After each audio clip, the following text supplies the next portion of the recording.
Nagbigay ng update sa upcoming Kapusong mega series na Encantadia Chronicles Sangre si Bianca Umali na ibinahagi rin ang fondness niya for reading. Narito ang aking chika.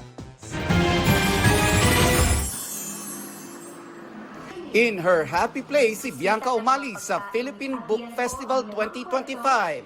Certified bookworm si Bianca kaya tuwang-tuwa siya sa Book Fest kung saan na-showcase ang daan-daang Filipino authored books.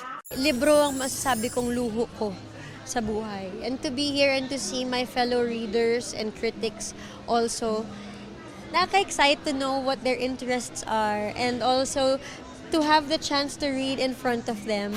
Binasa ni Bianca ang Simigoy ang Batang Tausug, ang kauna-unahang children's book tungkol sa mga pagkain ng mga kababayan nating Tausug. Nagkaroon din ng cooking demonstration para mas maipakilala ang Tausug delicacies. Malapit daw ito sa puso ni Bianca dahil napamahal daw sa kanya ang ganda ng Mindanao mula nang gumanap siya bilang isang badyaw sa Kapuso series na Sahaya. It is refreshing and it is boastworthy to have a book about their culture, about their food, about the color of their life.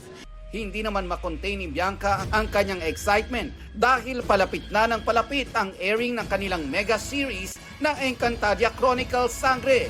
Hahangaan at mamahalin daw ng viewers ang kanyang role bilang Tera.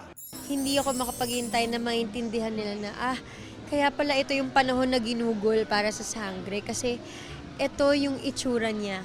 Ito yung effort ng dugo at pawis ng mga tao na bumubuo ng Sangre.